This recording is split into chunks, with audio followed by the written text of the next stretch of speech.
Good evening, everybody. I'm Sarah Krotz, the Interim Director of the Canadian Literature Centre at the University of Alberta, and it is my great pleasure to welcome you to this year's Henry Kreisel Memorial Lecture. In a year that has truly been like no other, this is a Kreisel Lecture like no other. As we gather in our shared virtual space this year, I would like to acknowledge that we are hosting this event from Edmonton on Treaty 6 territory and Region 4 of the Métis Nation of Alberta. This has long been a homeland and gathering place for many Indigenous nations, including the Cree, Blackfoot, Nakota Sioux, Saulteaux, Dene, Iroquois, and Inuit. Our Kreisel lecturer, Vivek Shraya, who I will welcome to the virtual stage in a moment, joins us this evening from Calgary on Treaty 7 territory and Region 3 of the Métis Nation of Alberta. I'm delighted to see so many of you joining us from far and wide this year, one of the bonuses of this strange time. And I hope that wherever you are, you can take this moment to acknowledge where you are as well. I hope also that you have had a chance to find and download your PDF program from the chat. You will also find in that chat thread our donation link in there. So in case you haven't had a chance yet to make a small donation in lieu of purchasing tickets for tonight's event, every little bit helps the CLC continue to do its work. Now, there are some important people who you won't see very much of on this screen tonight, but who have been working hard behind the scenes to make this event possible. And first and foremost is the Canadian Literature Centre's small but mighty staff, Matthew Cormier and Austin Lee. Thank you both so very much. Thanks to Claire Peters and Grant Wang from ARC, who are providing tech support tonight. And of course, none of us would be here without the ongoing support of the Faculty of Arts at the University of Alberta, among other sponsors whom you'll hear about in a moment. I'm so grateful to that the Dean of Arts, Steve Patton, is here this evening, and we will now hear his welcome message. Good evening. My name is Steve Patton. I am a professor of political science and the interim Dean of Arts at the University of Alberta. On behalf of the Faculty of Arts, I want to welcome you to the annual Kreisel Lecture. The Canadian Literature Centre's annual Kreisel Lecture is among our faculty's signature events. The lecture was established in memory of Professor Henry Kreisel. Professor Kreisel was an author, university professor, and officer of the Order of Canada. An Austrian-born Jew, Kreisel left his homeland for England in 1938 and was interned in Canada for 18 months during the Second World War. After studying at the University of Toronto, he began teaching in 1947 at the University of Alberta and served as chair of English from 1961 until 1970. He served also as vice president academic from 1970 to 1975 and was named a university professor in 1975, which is the highest scholarly award bestowed on faculty members by the university. He was an inspiring and beloved teacher who taught generations of students to love literature, especially Canadian literature, and was one of the first people to bring the immigrant experience to Canadian literature. The Canadian Literature Centre is committed to ensuring his legacy through this annual lecture. The CLC is one of the Faculty of Arts treasures. It is a small research centre committed to celebrating Canadian writing, supporting public intellectualism, and creating connections between writers, scholars, and community members. The CLC provides a forum for open, inclusive, and critical engagement with the full diversity of written culture. Importantly, the Centre makes a unique contribution by working to promote Indigenous, minoritized, and marginalized writing. As Dean, I thank everyone at the CLC for sponsoring this evening's event and for everything they do throughout the year. Of course, the Kreisel Lecture is successful because of strong partnerships and generous sponsors. Our key partners include the University of Alberta Press, which publishes the lecture series, CBC's Ideas program, which regularly turns these lectures into ideas episodes, and Glass Bookshop, our partner bookstore. Our sponsors for this evening include the Lougheed Leadership College, Intersections of Gender, a signature area at the University of Alberta, and the Writers in Residence program. Finally, I want to say a very special thank you to Dr. Eric and Alexis Schloss. Dr. Schloss's inspiration and generosity made possible the establishment of the CLC in 2006. As a founding and ongoing donor, Dr. Schloss has supported the CLC's efforts to study and promote Canadian literature in its widest context, nationally and internationally. To everyone joining us tonight for this virtual event, I want to thank you for attending, and I want to wish you a good evening, so enjoy. Thanks. Thank you so much for these words, Steve. How lucky we are that this year's Kreisel Lecturer is the writer and multimedia artist, Vivek Shraya. I know that many of you are here tonight because you already know Vivek's work. But for those of you who don't, my job tonight is to give a brief conventional introduction before turning over the virtual stage to Vivek and the University of Alberta's writer-in-residence, J.R. Carpenter, for a somewhat more playful and interactive opening of tonight's lecture. Vivek Shraya's body of work crosses the boundaries of music, literature, visual art, theater, and film. A 7-time Lambda Literary Award finalist, her best-selling book, I'm Afraid of Men, was heralded by Vanity Fair as cultural rocket fuel. She is currently adapting her debut play, How to Fail as a Popstar, into a television pilot script with the support of the CBC.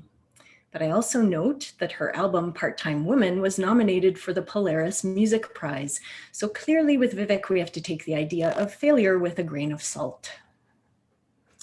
In addition to being a prolific artist, Vivek is also an important community leader and mentor. She is a director on the board of the Tegan and Sara Foundation, an assistant professor of creative writing at the University of Calgary, and the founder of the publishing imprint VS Books, through which she offers mentorship and publishing opportunities to Indigenous and Black writers and writers of color in Canada. One of the things artists do is remind us of the importance of play. Artists are creators, experimenting at the boundaries of genre, testing the limits of form, defying and exceeding our expectations. In these and other ways, they give expression to a very human need for playfulness that even as adults expands the worlds we inhabit. And breaking up the habitual and the constraining may be precisely what many of us need after more than a year of living in this pandemic. When it became clear that we would be hosting the Kreisel Lecture online this year, Vivek leapt into it with both feet and all of her creative and collaborative energy to produce something truly unique and special for us tonight. I'm also honored to introduce the University of Alberta's writer-in-residence, J.R. Carpenter, who will open tonight's lecture in conversation with Vivek. J.R. is an award-winning artist, writer, and researcher who works across performance, print, and digital media. Her recent books include The Gathering Cloud, An Ocean of Static, and This is a Picture of Wind. I turn it over to J.R. and Vivek now. And to everyone, please enjoy the show. Thank you, Sarah. And hello, Vivek. Hi, JR. Nice to see you. I know, I'm really excited to see you. And this is like our first meeting. Face to face, on the phone, and I just want to say right off the bat, I'm a huge fan. So I'm fangirling. And I wanted you to know that the subtweet was the first book I bought from Glass Books when I got here. Oh, that's so nice. Well, along with Larissa Lai's The Tiger Flu, I mean. Fantastic author. Huge fan. So when the CLC asked if I would introduce you, I probably squealed with excitement and then kind of freaked out because how do you introduce somebody that you've never met before? And especially somebody who's so multi-talented. We had a conversation and thought about how we might be able to turn the introduction portion of this event into something a little different. So I wanted to say thank you for being open to doing something a little different. And thank you so much. I know you've been doing a deep dive, and yeah, I'm so excited about this as well. So thank you so much. It's been really a pleasure. I've loved it going through your work. So I've spent the past few months between your website and your books thinking about where to start in that massive material. I wanted to start sort of right in the middle of She of the Mountains, which I just waved to my own book. Hi, girl. Note that it matches this weird wall in my yeah. well. There's a line in She of the Mountains where you write, "White expanded limitlessly and drained every other color out until all that could be seen was white, white, white, white, white, white, a whole page of white, white, white, white." And I thought we might spend the next 10 minutes or so just talking about all the other colors in the world. Just not white. What do you think? That sounds great. Oh, fabulous. The predominant color in the fantastic illustrations in this, you collaborate with illustrators a lot. And this is Raymond Biesinger, who's actually originally from Edmonton royalty, and now lives in Montreal. I think he was one of the founders of Royal Bison, the craft fair. Hopefully I'm not taking credit from anyone else, but yeah, very, very talented Edmontonian. Fantastic. I didn't know that. Family affair. I love the illustrations and the role that they play in the book and how they work also with these dividing pages. So the predominant color in all of these illustrations is green, green, green, green, green, green. And I wanted to ask you about that green. Why green? Where does it come from? Talk to me about this green. What a great question. In all the years I've talked about that book, no one's ever asked me. I mean, we talked about this a little bit, but it's like the kind of creative stuff I feel like I never really get asked. So I really love being able to talk about this. So thank you for asking this. Part of it was strategic. So I really love working with people. I love pushing artists outside of their comfort zone and institutions, perhaps. You know, Raymond, I was really drawn to his work. He tends to work a lot in black and white, or he did a lot at the time. He did some like multicolored stuff, but when I was sort of scanning through his website, one of the colors that I didn't see a lot of was green. So I was like, aha, we're going to push Raymond into green. You know, the book, so much of it is about creation. It's about creative energy. It's about life. And I can tend to be a little bit literal and like, what is more life-giving than the color green? So those are the two main reasons why all the illustrations and stuff in the book are green. Thank you for that. And I like how we color coordinated our background. Yeah, of course we did. Discussing. In God Loves Hair, which is so wonderful, and also another collaboration with an illustrator, and such vivid colors in this. In this story, Lipstick, you have this fantastic passage that I want to read about opening a mother's makeup kit. "I am blinded, all the bright colors are dazzling, but I am greedy for the colors that hide, the glossy surprises caged within lipstick shells. They call to me one by one. I remove their lids, twist the blushing sticks to the top, smear my face like oil on canvas." What I really want to know, Vivek, is what color lipstick are you wearing right now? It's one of my like 15 shades of nude that I have. This one is called Honey Love. And you'll see soon with the video, but there's a bit of like a futurist vibe to the video and the talk and stuff. So this is me. I was hit by Gandalf before I showed up. I wore a silver eyeshadow. Yeah, I love that. I love that. You know, if I don't wear my glasses, I can't read these quotations. I really like how you play with the visual through the illustrations. Every event that I've seen you do online, you have a visual concept for it. And I really think that's part of the book and part of the reading for me. Thank you for noticing that. Yeah, for me, aesthetic is like a huge part of my creativity. And, you know, a lot of people like dread, you know, press photos and promo photos and this kind of thing. But for me, I feel like it's all an extension. And I don't think there's a right or wrong. You know, the way I see like my aesthetic is like, if there's a way that people can lock into my image as a way to connect to the art in a more deeper way, or it can push the agenda of the art in a more impactful way or more meaningful way, then it feels really important. For me, all of those things, the aesthetic, whether it's, the design of the book, the poster of the event, all of those aesthetic choices are ultimately about trying to get the audience to connect with the art. No, I think that's brilliant. I think that it's extending the work out into the world Totally. in a way that I really appreciate. I'm Afraid of Men. There's another line about makeup where you write that before every gig, Nick helped me choose which dress, which lipstick color. I taught him my favorite shade names. And I was just thinking about all of the fantastic, like it's an explored literary genre, the makeup name. I was wondering if you thought that it would be better taught as a creative writing course at the undergraduate level or as a graduate seminar coming up with good makeup names. I love that idea. I just found out about this poetry book. I'm so sorry. I'm not going to remember the name, but somebody wrote a book of poetry for Coach House that's all composed of airport codes. Yeah, so, which I find so fascinating. And I'm like, oh, my next book of poetry should just be lipstick names, just sort of strung together, like Ruby Woo, Morange, Honey Love. That's Nassar.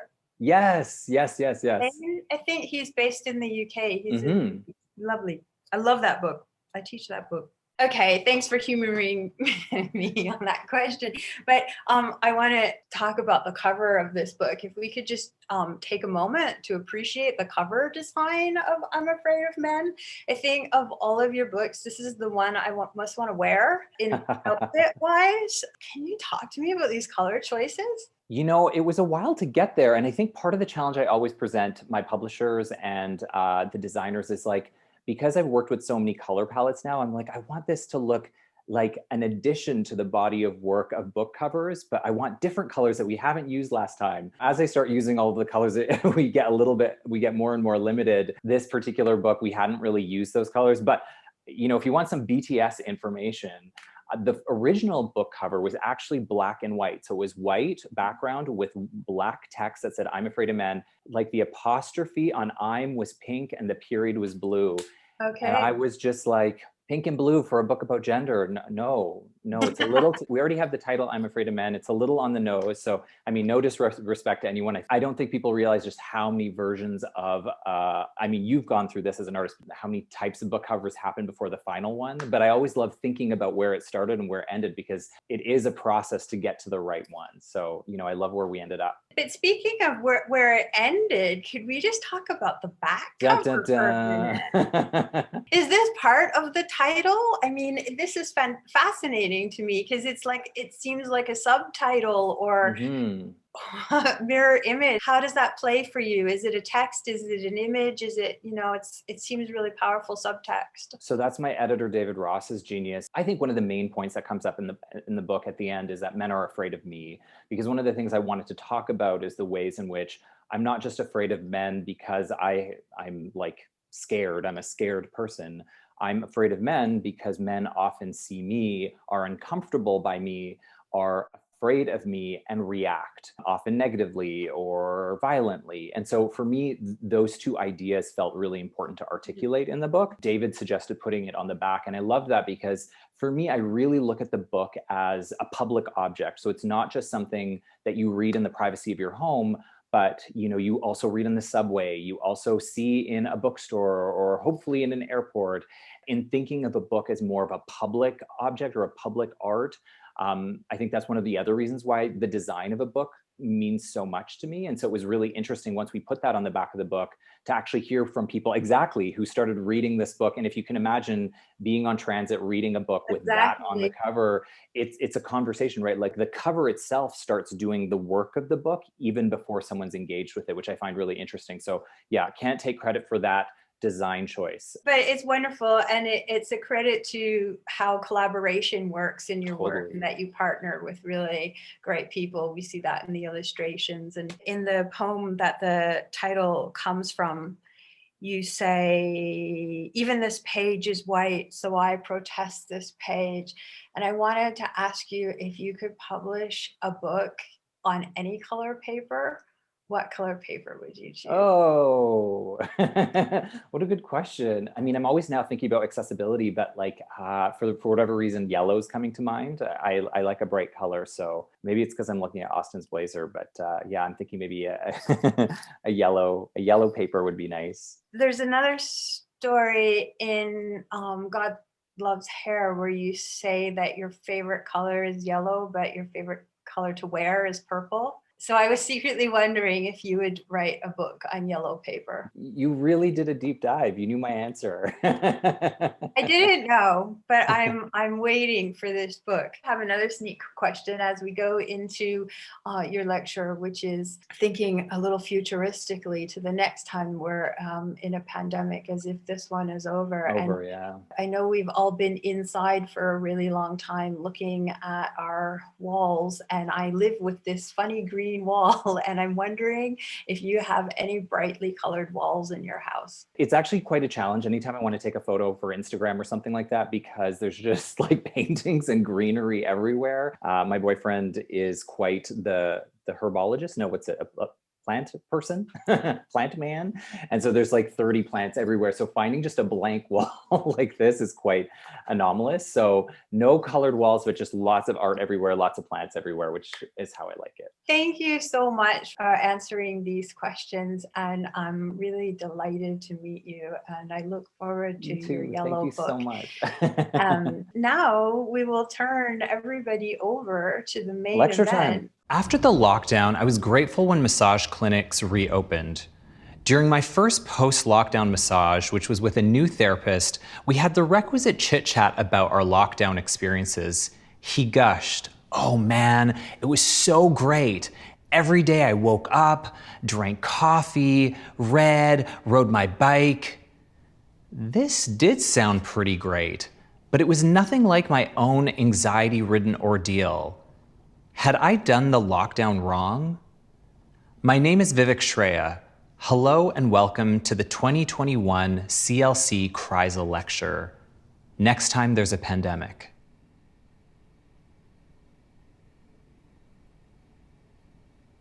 It's December 2020. Alberta is reaching record highs for COVID-19 cases. The highly anticipated second wave is here in full force. But so far, no second lockdown. Though I tend to be existential all year long, December is typically a time of reflection, evaluation, and anticipation for me. This year, this is even more the case. But it doesn't feel like there is much to look forward to in the year ahead.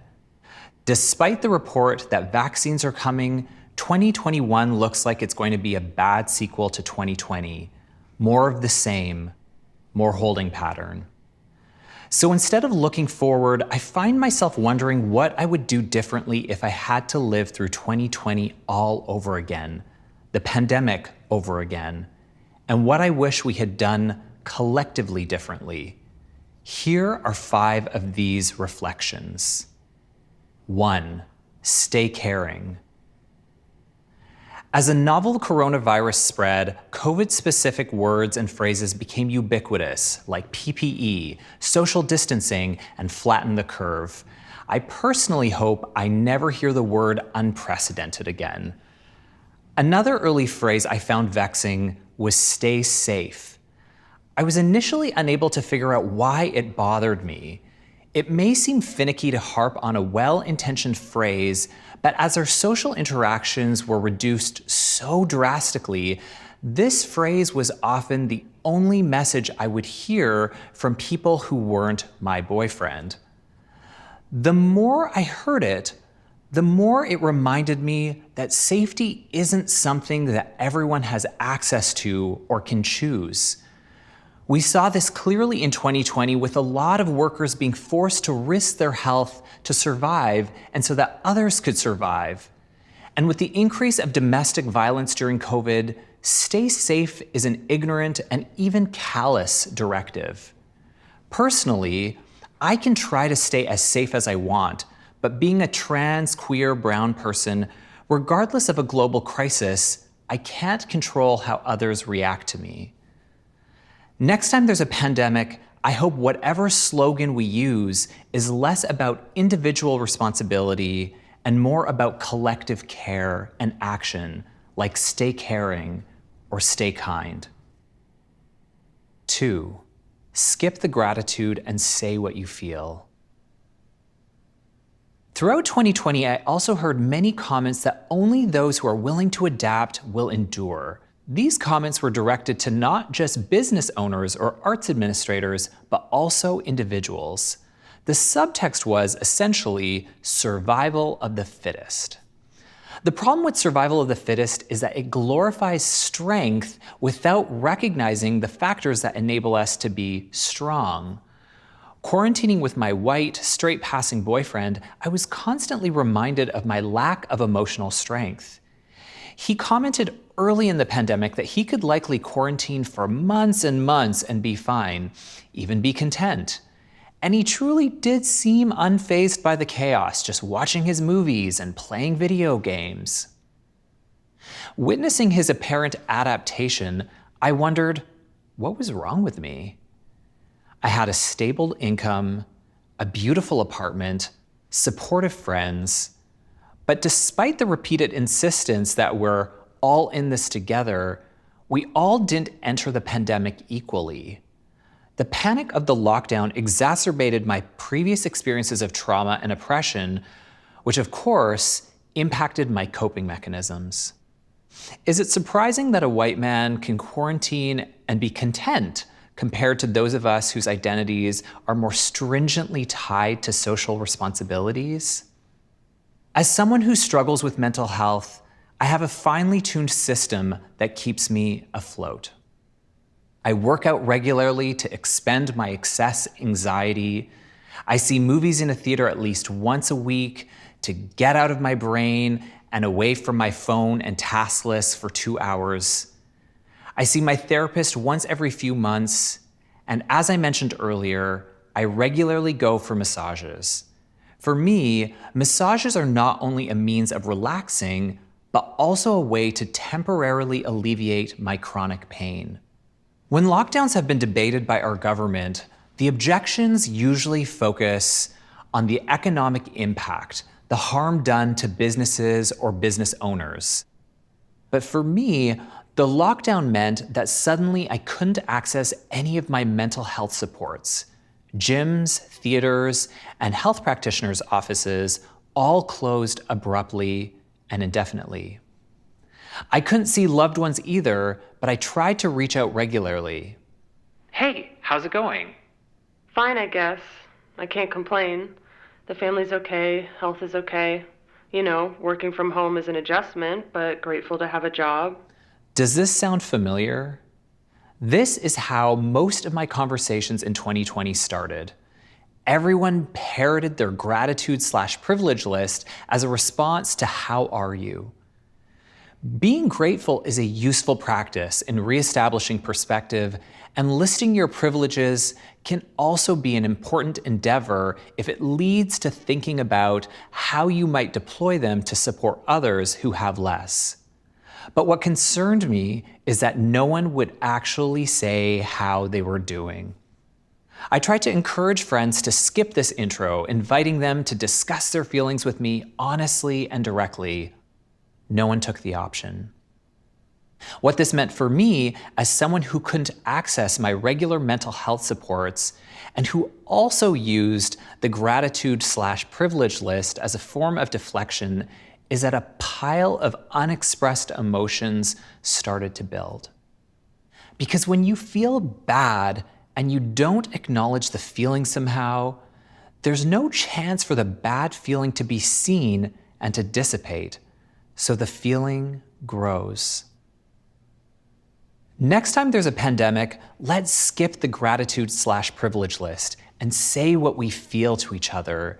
Because in the absence of mental health resources, talking openly to one another might be the only support we have. 3, nothing is better than something. Sometimes when I'm on my phone shooting off work emails and texts while I walk or when I'm in the bathroom or car, the biggest capitalist con of the 2000s seems to be the way that we were all tricked into buying expensive little computers to carry around with us so that we can all work all the time, all under the guise of being more connected to each other. The pandemic capitalized on this foundation of constant connection and took it to a whole new level, as suddenly we were not just working from home, but rather the home became the office. As someone who regularly worked from home before the pandemic, in theory, this shouldn't have felt like a significant change. And of course, the ability to work from home during the pandemic was a privilege. But when you have large sectors of people working from home, it meant that not only the lines between work and home became blurred, it was our ideas of time that got blurred. How often did I hear someone ask rhetorically, "What is a weekend?" I now regularly get work emails on the weekend. When the lockdown started, the first impact on my job was that the spring book tour for my second novel, The Subtweet, was canceled. At first, I asserted, there's no way in hell that you're gonna see me doing that Zoom shit. My publishers assured me that there would likely be new opportunities to promote the book in the fall. But after a few days of following the chaotic news stream and the endless speculation in my feed, I worried if there would even be a fall without the coronavirus. We seem to know so little about it. So I dove in, spent hours researching lighting and audio, and relaunched the book tour, a virtual edition cobbled together in just a week. Throughout this process, I told myself, it's better to do something instead of nothing. And I'm glad I did it. It felt somewhat fitting to promote a book about the internet via the internet. Also, my suspicions were right. In-person book events, like most cultural gatherings, didn't return in the fall. It's better to do something instead of nothing has been a guiding principle for me since the tour and carrying me through the rest of 2020. But now, at the end of the year, as I look ahead to 2021, I'm exhausted by the ongoing and relentless gig cancellations and by the accompanying pressure to pivot, another word I've grown to loathe, to reimagine many of these live events or other art for a virtual context. While many artists have been able to find creative ways to pivot, to share art online, I'm not entirely sure if recording our work and throwing it on the internet is creating art or content. It seemed like artists and businesses alike were obsessed with creating content because, everyone's at home sitting on their phones. Are there times when it is better or at least just as worthy to do nothing rather than something? I wish I had approached every request to virtually pivot by first asking myself, do you actually want to do this? Do you have the emotional capacity to do this? Will you be creating something meaningful and beautiful? In 2021, I'm telling myself that it's okay if I don't post as often, if I generate less content, that the line between art and compromise is sometimes not worth crossing, even for the sake of so-called adaptation. 4. Value artists. The classification of essential workers highlighted what I have always suspected. As an artist, my work is not essential. I'm not being self-deprecating. I know that I am fortunate to be a working artist. I spent a lot of 2020 grappling with whether it is possible to still be of service somehow to contribute meaningfully to my communities when the work you do isn't essential.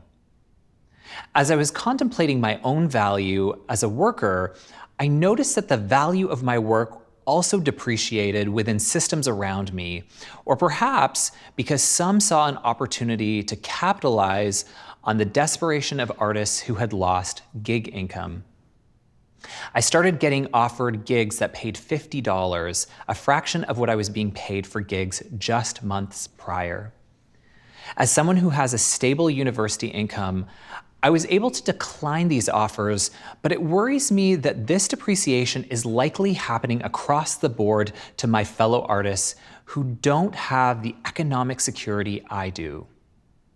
While I recognize that many organizations are facing budget cuts, the reality is that even prior to the pandemic, the artist has seldom been properly compensated for their labor.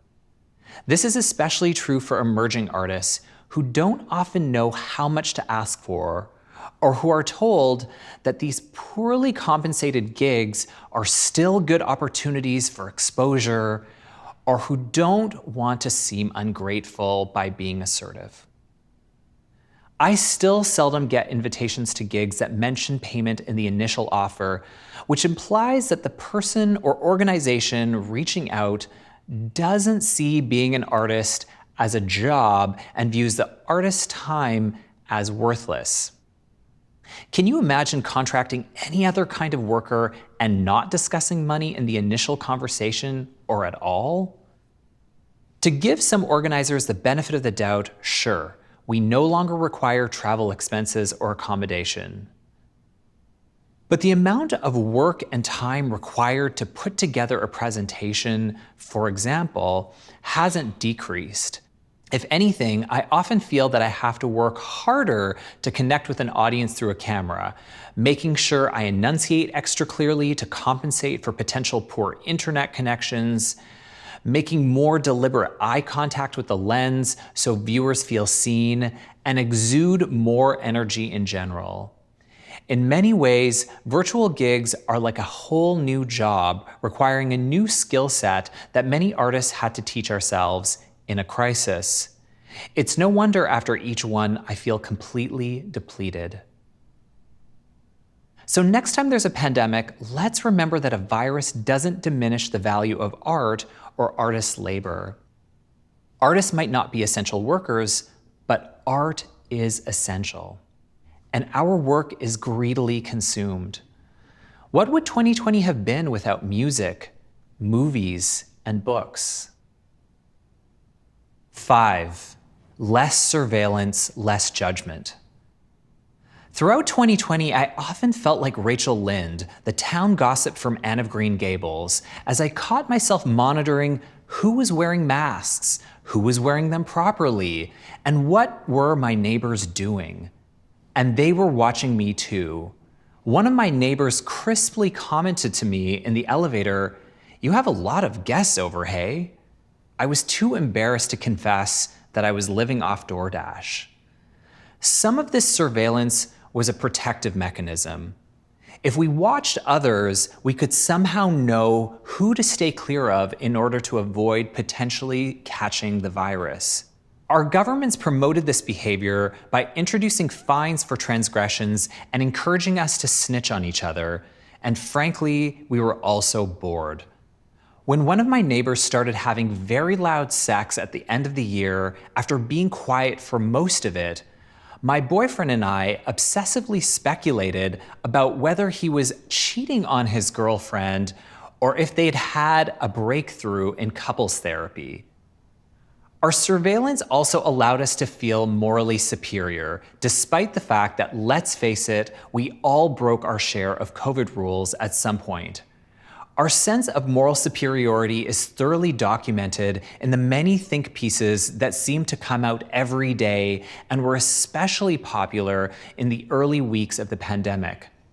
While some humble bragged about the new hobbies they had taken up, the projects they had completed, and the items they had finally crossed off their long-standing task lists, others condemned the drive to be productive, while not acknowledging that for some of us, work is a coping mechanism.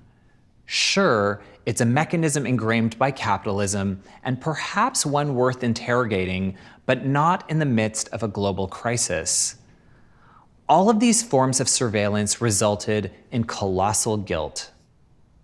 Guilt seemed to be the most universal emotion in my circles. Guilt if we were working, guilt if we weren't working, guilt for complaining while others were working, while others were sick, guilt from breaking governmental rules that often seemed arbitrary and inconsistent, guilt from having privilege. Often, the best advice we had for each other was, do what you need to do to survive.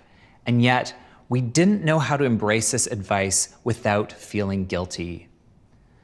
Next time there's a pandemic, I will try to be less hard on myself for not feeling motivated, for spending countless hours watching TV, for secretly appreciating those weekend emails because they temporarily relieved the boredom. These are my 5 reflections. In addition to these, I would like to share with you this list of commitments I scribbled in March 2020 when I was trying to envision how we might change after the pandemic was over. I wish we could be physically together right now, but regardless, I invite you to repeat any of these commitments that resonate with you out loud after me. We will leave our phones at home when we meet our friends. We will leave our phones at home when we meet our friends. We won't cross the street when we see someone coming towards us. We won't cross the street when we see someone coming towards us. We will see conflict as an opportunity to build intimacy with those we cherish. We will see conflict as an opportunity to build intimacy with those we cherish. We will stop canceling on each other. We will stop canceling on each other. We will stop canceling each other. We will stop canceling each other. We won't ask how are you unless we are prepared to hear the full, honest response. We won't ask how are you unless we are prepared to hear the full, honest response. We will honor how are you as an invitation for this honesty and not a reason to retreat. We will honor how are you as an invitation for this honesty and not a reason to retreat. We will abolish dad hugs and embrace fully. We will abolish dad hugs and embrace fully. We will honor touch as a gift. We will honor touch as a gift. We will create more ways and find more reasons to be in the same room. We will create more ways and find more reasons to be in the same room. We will continue to wash our hands after using public washrooms. We will continue to wash our hands after using public washrooms. We will honor frontline workers by fighting to ensure that they earn more than minimum wage. We will honor frontline workers by fighting to ensure that they earn more than minimum wage. We will never let ourselves stay too safe, too comfortable. We will never let ourselves stay too safe, too comfortable. When we say, I hope you're well, we will mean the vast extent of wellness. When we say, I hope you're well, we will mean the vast extent of wellness.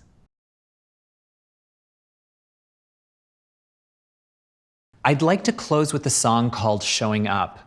I wrote it about trying to carve a new relationship with music after realizing my music dreams wouldn't come true, but it took on a new meaning in 2020. There have been so many times when I've wanted to drop out of my work, my friendships, my life, but I've been trying to find ways to keep showing up when I can, and also to honor the moments when I can't.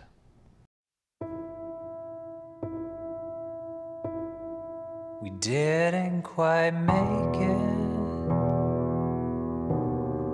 but we didn't quite break it. It's easy to walk away, just as easy to stay.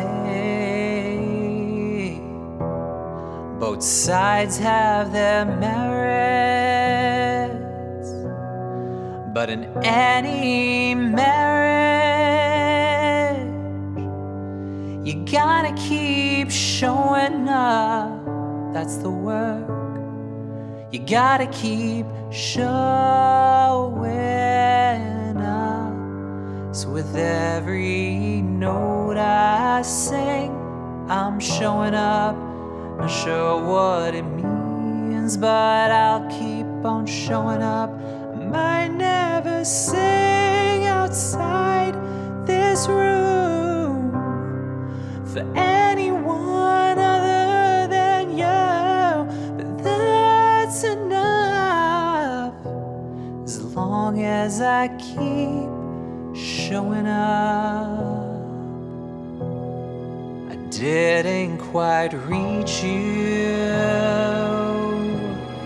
but you're still teaching me to think of our love beyond and outside of any measure of success or failure.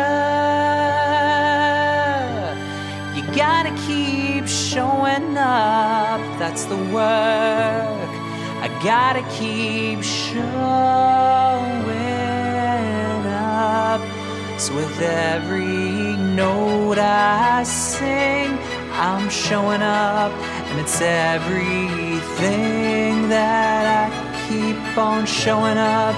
I might never strike a chord and always feel ignored, but it's enough as long as I keep showing up.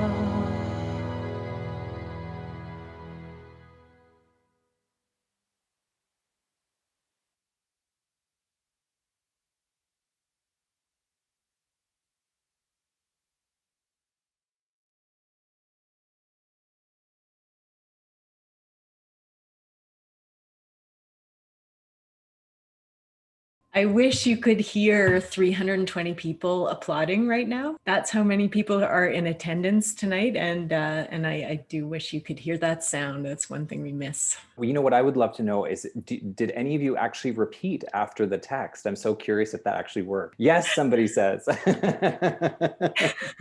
Sarah, Many you're like, people did. Oh, that's so nice. Oh, so many of you did. I'm so, oh, wow. I'm so. I did too, Vivek, just so you know. Now you can just imagine all these voices joining in. There are so many aspects of this video lecture that you created for us that are so very moving, and that was one of them. And it continues to move people. It's just really nice to imagine that people, that we got to be together in that way. This is really lovely. I just, I guess we'll just say for the audience members, there are just comments flooding in on the chat thread, chiming in, saying that they were joining their voices to that means so much. Yeah, I'm seeing that over here. It's really beautiful. Thank you so much to all of you. Yeah, and before we get started, I just feel like I owe you and the CLC so much. A huge thank you, all of you that have been involved, Austin, Matthew. I know that there was a lot of conversation about the idea of doing a pre-record because as I talked about in the video, you know, I think we're so exhausted of Zoom, and so wherever there's been opportunity to create something and try to create something artful, I've been really trying to push for that. So thank you so much for giving me that privilege, and being able to create this really gave me something. So thank you, thank you, thank you. Well, you've given us a real gift, and the love is just flowing in the chat there. We'll have to remember to save that chat thread for you. Just lovely to see everyone writing in this way. Yeah, I hardly even know where to begin, you know, from the poetry of lipstick names to the idea of books as public art, to the affective burdens of the pandemic, to the way that you give voice to them here and articulate them in this video lecture, which truly is unlike anything else I've seen on the screen all year. And that's really saying something, right? Because I've seen an awful lot of stuff on screens. We're so grateful to you. It's just wonderful to have you here.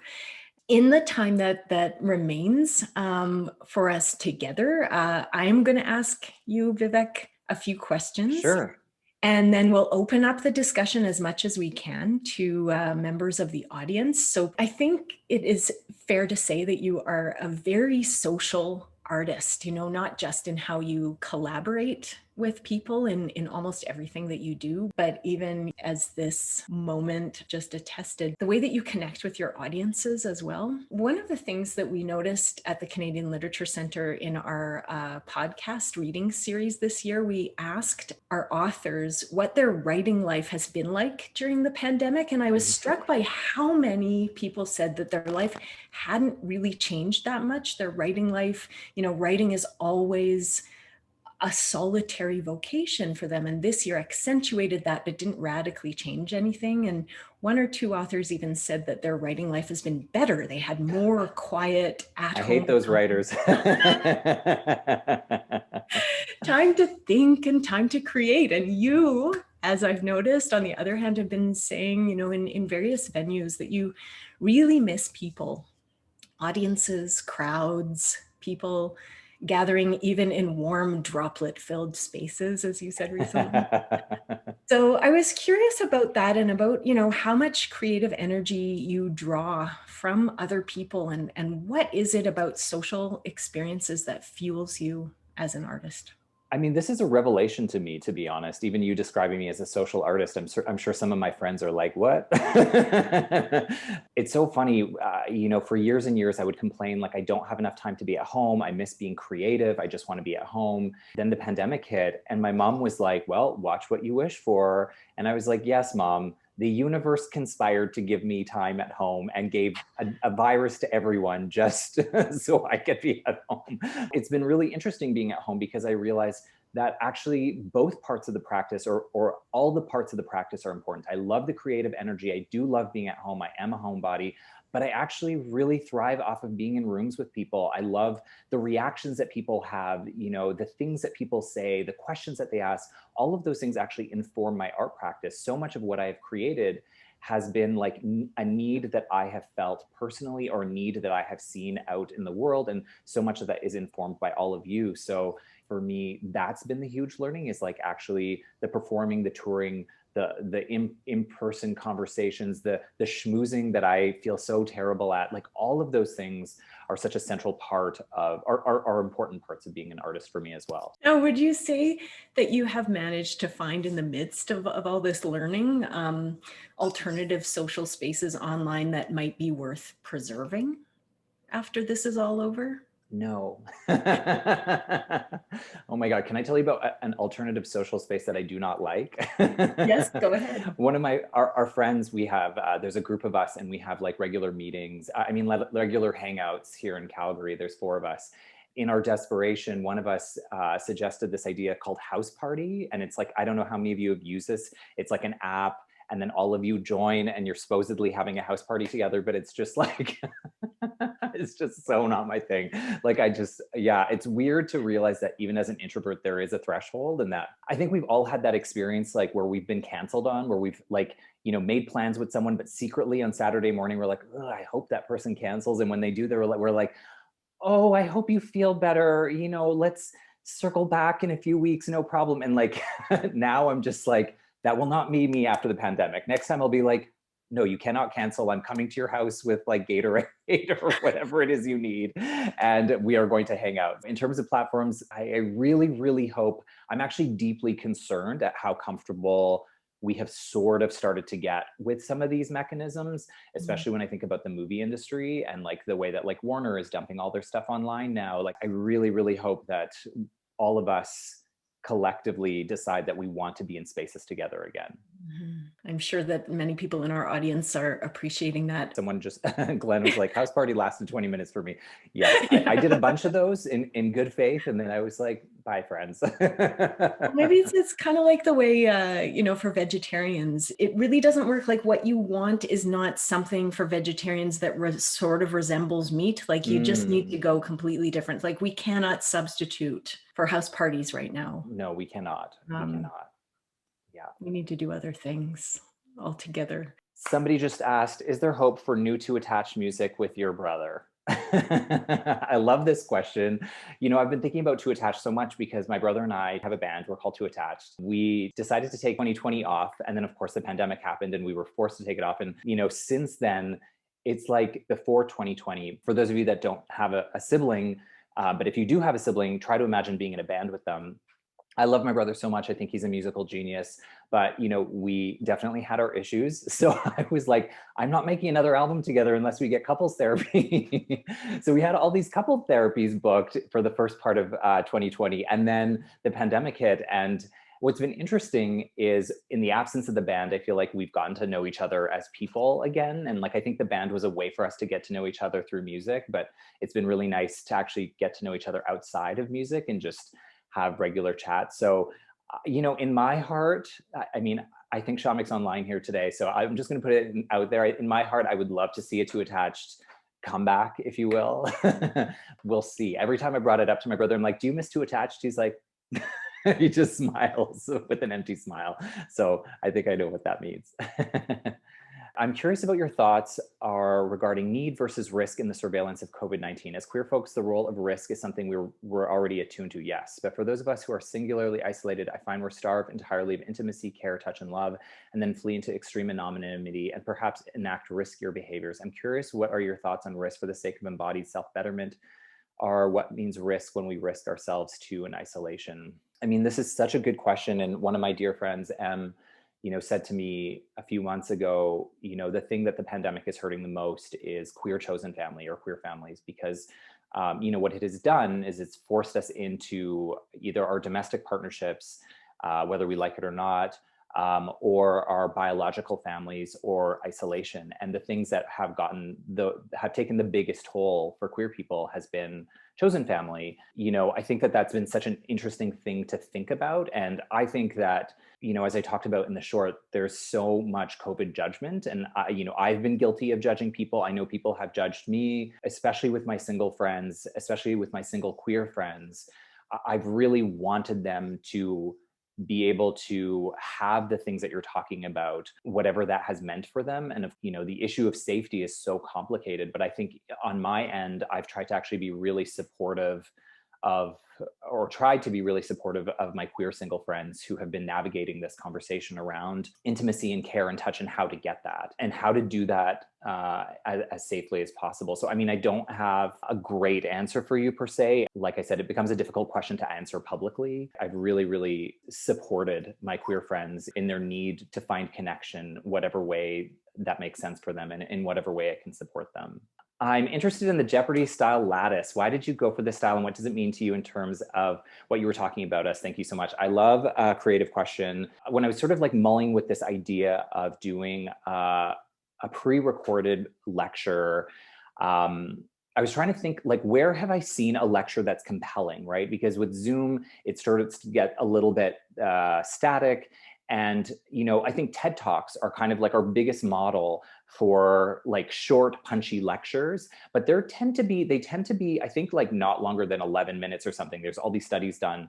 And so I was trying to think, like, where else have I seen a compelling lecture? And what came to my mind is Matrix 2. So I know people don't like Matrix 2 and Matrix 3. To be honest, I think they're so underrated. I think the whole trilogy is amazing. But there's this scene where Neo meets the architect, and it's in this room with TVs, and he kind of does this very bizarre monologue. I was very, very inspired by that. And there's something about the stacking of the TVs. It's also very futurist. It's also kind of apocalyptic. There's like a bit of a retro vibe to it as well. And because of what I imagine this talk being, I almost imagine it being a time capsule for that particular moment. Like if aliens were to land and were to find it, they wouldn't be able to know where to situate it. Inspired by the Matrix, inspired by just like, and also the TVs are kind of an interesting play on the life that we're living now, right? With the Zoom and watching TV all the time. Like TV has just become, screens are such a big part of our life. So it's almost like a meta extension of the world we're in. So yeah, that's sort of some of the thoughts around that. Thank you so much for tonight. I really need to hear the song showing up again. Thanks so much. And one of the lines I really resonate in that song is one about any measure of success or failure. I'm curious to know if the pandemic has affected your relationship to success and failure at all. Not profoundly. Like, I've been in the midst in the past year of promoting a book called How to Fail as a Popstar, of a play. This March got launched as a book, and I've been really adamant about this idea of owning failure. The reason why showing up felt important as part of today is that there's something about 2020 that feels a bit like a failure. Like it feels a bit like a lost year, a year we won't get back. We will never know what 2020 could have looked like. Again, in the same breath, how do we honor that failure? How do we, look at it for what it is and, not necessarily make it about just what we learned from it, which is, obviously what my talk is about, but also just like own the feeling, right? Like I think so many of us feel like we lost time. And I think that that's a real thing. And again, I think going back to queer people who already lose so much time in our lives, I think the pandemic also has that sort of double feeling of lost time. If anything, I think that my feelings of like thinking about failure have like deepened in terms of, just thinking about that. How has the pandemic affected how and what you read? My biggest saving grace, I was like a lot of people who had difficulty reading. I found myself having to read a line over and over again before it sunk in. And you know what my biggest saving grace is picture books or art books or monographs. Also because right now art galleries are closed, right? So we don't have that sort of like access to seeing art. And I was fortunate, I know picture books are really expensive, but I'd been gifted a couple by friends. It was really great to just like flip through photos and a little bit of text and sort of like engage that way. I've always been a short form writer. Like I really like a small book, A Little Life, which is a great book, is very daunting. Like those books I find very daunting. And I found in the pandemic, especially, it's like I really wanted those thin books to read. I think my attention span mostly had been really impacted by the pandemic. The Boy and the Bindi is a very special book for me and my kid. What do you like about writing a children's book, and will you write more? Thank you so much for saying that. Honestly, writing a children's book was such a joy. It was such a dream. I really feel like children's books are an opportunity to change the world. I know that sounds dramatic, but like, to use The Boy and the Bindi as an example, the idea, I think it's one of my most successful books. I think I just got my royalty document. I think there's maybe 11,000 copies of, The Boy and the Bindi out in the world, which for me is a very significant number of anything. And the idea that there are children everywhere that are growing up with this gender creative kid who's interested in his mom's bindi, that to me feels so radical. And hopefully that doesn't sound too narcissistic. I did anti-homophobia work and anti-transphobia work for 15 years at George Brown College in Toronto. And the one thing I found myself thinking about so often in those conversations is I wish these conversations had happened at a younger age. I wish conversations about gender and racism and sexuality, all these conversations were happening at a young age. And to be honest, I think there's a lot of great teachers out there, but if we can start those conversations younger, why not? And I think children's books are the number one best place to do that. And yes, there is another children's book in the works. We haven't officially announced it, but you get a little bit of a teaser here. So and that'll be out next year. So just recently I presented a joint paper on Even This Page is White. I'd like to ask, did writing this poetry collection energize or exhaust you, as the poems are extremely bold and moving and expanding to interrogation of skin and its origins? How did it make you feel while you were actually writing the manuscript? Some projects are harder than others. So I'm Afraid of Men really took a toll. I found it very difficult to write I'm Afraid of Men. Even This Page is White, the biggest thing that I grappled with that book is, who is this book for? And I mean, I think intended audience is an important question for all writers. But I think when you're a marginalized author, you're sort of forced to ask yourself it a bit more. And, my big question with Even This Page is White is who is this book for? Is it for the brown reader? Does a brown reader need a book about racism? a book of poetry about racism? I don't know. To be honest, there's a lot of amazing work that comes about racialized writers. And if I can be transparent, sometimes when it's about racism, I find myself steering away, or if that's one of the themes, not because I've experienced it all, but sometimes it feels like a lot to read and engage with. I'm always cautious of putting out that kind of work in the world and re-traumatizing my people, so to speak. But then the flip side is, in Canada, the reality is that the largest buying audience is going to be white. How do I feel about that?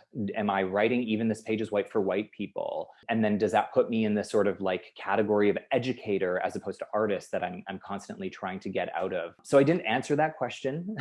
And also I think the other issue is how do I think about my own complicity, right? It's one thing to, sort of be angry at white people and talk about my own experiences of racism, but how do I address, my relationship to anti-Black racism? How do I address being a settler? So I think it's the complexity of how I'm situated with thinking about audience and the impact of the book, or the impact I wanted the book to have, that I found quite challenging. And in the end, I didn't answer the question. And so what I did actually is, the book is actually, there is one section that's called White Dreams and there is one section called Brown Dreams. I think the book is for quote unquote everyone, but like Brown Dreams was the moment where I was like, if I was just talking to brown people, if I was just talking to my people, what would I say? And if I was just talking to white people, what would I say in White Dreams? And that's sort of one of the ways that I navigated that. This is a really great question. What is meant by dad hugs? Isn't that a term as a blanket statement that might be unfair to certain people? Well, I don't know. These were my own personal reflections when I was thinking about what I missed. And this, I wrote that list at the end that you all beautifully repeated in the first 2 weeks of COVID. I like missed hugs right away. Like I missed holding people. You know, I found myself thinking about my dad, and you know that he does one of those like taps on the shoulder, and I'm like, next time, and especially with my dad being elderly, I'm like, the next time I see my dad, and I can, I don't care. I'm just gonna give him like a full-on squeeze of love. I'm not trying to attack anyone. And if people like don't like hugs, and consent is important too, like all those things are true. We also have this like fear of intimacy sometimes with each other. And I think that's, you know, all jokes aside, that's what that line is trying to get to, is how do we foster intimacy with each other? How do we find ways, despite the trauma we feel in our bodies, to find, you know, physical intimacy and connection with each other? And again, that was for me. And that's why at the end, it was sort of an invitation to those of you who felt those lines to repeat them, not to repeat everyone. So what do you think of the dual presence? I haven't heard this before, so I feel intimidated by the question. So present in pre-record and present live. It is a bit trippy tonight. It has been interesting because I don't think I've done an event where it was me before live, and then there's this pre-record, and then there's me live after, this live component after. I mean, I'm really enjoying this, to be honest. It feels like a nice way to have a little bit of like that connection that we can't really have right now, but also present art that isn't just like me talking again like this with, you know, for 2 hours at you, or even for half an hour at you. So I like the dual presence. I'm into it. It feels like a happy medium, if you will. If you were to imagine your post-pandemic gig, what would it look and feel like? What would you do? Where would you be? Who would be there? What would you wear? Well, I mean, Zena, you would be there, I would hope, hopefully in the front row. I would love to look at your face. I hopefully would look like something like this. I would be glammed the fuck out, if I may. To be honest, my dream gig post-pandemic, I would love to do my play again. How to Fail as a Pop Star. I feel like I'm one of the only people on the planet that got to do a play in 2020. I did it 12 nights in Toronto and 4 nights in Calgary, and I feel so fortunate, but I honestly, it was a career highlight for me. I got to sing, I got to dance, I got to storytell, I got to be in a room with, you know, 100 to 200 people not wearing masks. And it was just so joyful for me. And, you know, if I may, kind of heartbreaking that the reality, it's funny, Showing Up is actually the last song in the play. And in Showing Up, I say, I might never sing outside of this room for anyone but you. And if my mom knew that, she would probably be like, watch what you wish for. Because, you know, I haven't had the opportunity to perform the play again. And I would just love that so much. And if it's not How to Fail as a Pop Star, maybe, you know, they tell me that once you go theater, you don't go back. So maybe it's theater again. When you write, do you find prose or poetry more healing? To be honest, I am really loving fiction right now. You know, I put out my second novel last year, The Subtweet. It was maybe one of the first times in my writing career that I really felt like a writer, capital W writer. You have to understand that when you're marginalized, like I said, you're often like framed as educator. So, you know, you write a book called I'm Afraid of Men, and people don't want to ask you necessarily, unless you're lucky and you have JR and they ask you about the color choices you made, but they don't want to ask you about like, why is it first person? Why is it second person? And why does it then move to third person? They want to ask you, how do I be an ally to trans people? And I mean, I take those questions seriously, and I want to be able to answer them, but sometimes it gets really frustrating because I don't feel like I get seen as an artist. And with The Subtweet, which was fiction, I only got craft questions. It was like, why did this character disappear? And what made you decide to record a soundtrack? And how did you why did you decide to do this and that and this and that? And like, not a single question about like, how do you solve racism? So I have to say personally, on the other side of things, like writing prose just feels so great to put something in the world and to be actually seen as an artist. That just feels so lovely. Thank you for everything you share. Out of all the mediums you've accessed for creating and making, are there any that have been more present for you during this past year? Have you been singing more, writing more? So, I mean, to be honest, one of the things I miss the most in the past year is collaboration. As Sarah mentioned, I'm a very collaborative artist. I love working with other artists closely. And a lot of the art I want to make is collaborative, even music, like I've been working with other artists so closely. I've done a lot of writing in the past year because it's one of the only mediums that actually works well for sitting at home and being alone. I'm really hoping that'll change. I actually found like a COVID safe church space that's only like a few blocks away that no one's using. And so I'm hoping that I can do some songwriting in that space. But yeah, mostly it's been a lot of writing. I will say some of the writing's been different. So How to Fail as a Pop Star was selected by CBC, was given support to adapt into writing a pilot script. So it's not just been, your traditional book writing. I've flexed some new muscles and learned how to write a pilot, which was super exciting. But yeah, mostly it's just been a lot of writing right now. Oh, and I've also been dabbling into the world of being an influencer, which is also very strange. And but we can save that for another another talk. Can you talk a little bit more about How to Fail as a Pop Star and what inspired you to write and perform a play? I think for me, theater has always held a kind of magic to me because I'm someone who does sing, who does perform, who is a storyteller. And so I've always imagined that theater would be a house for me to like demonstrate all of those skills. I'd say from 2014, actually, since my first novel, She of the Mountains, when I wanted to turn it into a one-person show, I've been thinking about theater a lot. But it wasn't until this idea of How to Fail as a Pop Star came about in 2018 that I was like, this is the right idea for theater. And the way that it came about was actually reading a lot of music biographies. I read the Buffy St. Marie biography, which I highly recommend, by Andrea Warner.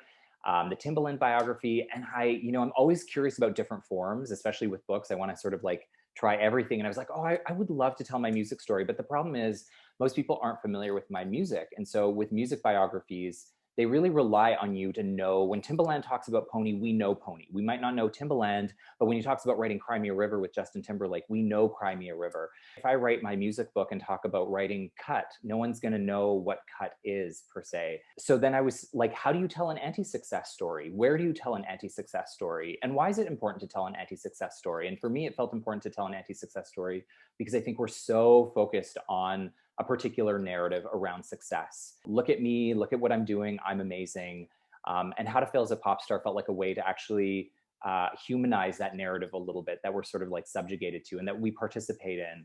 And doing it in theater meant people didn't have to be familiar with my music. I could sing for them live and I could, again, bring some of my other skills to the table. So that's what inspired How to Fail as a Pop Star. There's this question about accessibility, which I find myself thinking a little bit about, but I don't have like a great answer. I think it's something so like, how am I thinking about accessibility now in a different way? I think one of the things I'm coming late to the party on, and so that I think this is like kind of embarrassing to admit, but I will, is like thinking more about captioning, especially for a lot of Zoom events. Like I think I've just gotten so used to just jumping on and doing these sorts of events. And so I think moving forward, I'd love to figure that out a little bit better. I think, there's really no excuse for it, but I think that's one of the areas that I would like to figure out better, especially with like online teaching potentially, is like figuring out how to make sure that these kinds of events are more accessible in that way. I see a lot of people already doing that kind of work and doing it so well. So I'm definitely late to the party on that. And maybe I'll end on that note.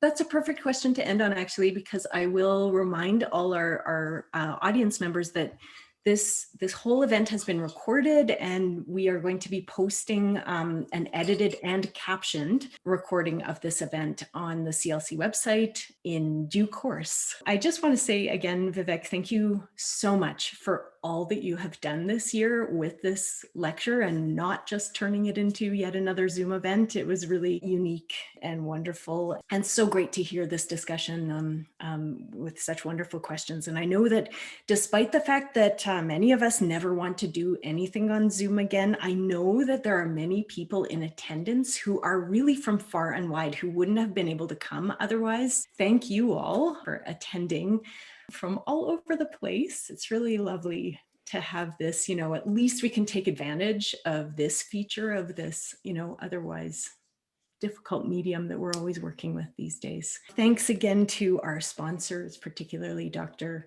Eric Schloss. And again, the CLC staff, thank you, thank you, thank you. And Vivek, would you like to sing and then we will close the event? Okay, I'm going to try and do this. Thank you all so much for joining me. Like this is one of those events, I've said this so much during the past year, where I really wish we could have been together, but this is one where I really, really wish it. And it just like, it means so much that all of you engaged and you repeated the lines that felt good to you and that you asked questions. And again, thank you so much to CLC for giving me this opportunity to do something just a little bit different from everything that I've done in the past year. So we didn't quite make it, but we didn't quite break it.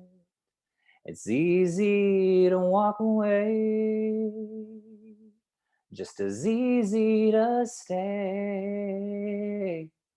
Both sides have their merits, but in any marriage, you gotta keep showing up. That's the work. I gotta keep showing up. So with every note I sing, I'm showing up. Not sure what it means, but I'll keep on showing up.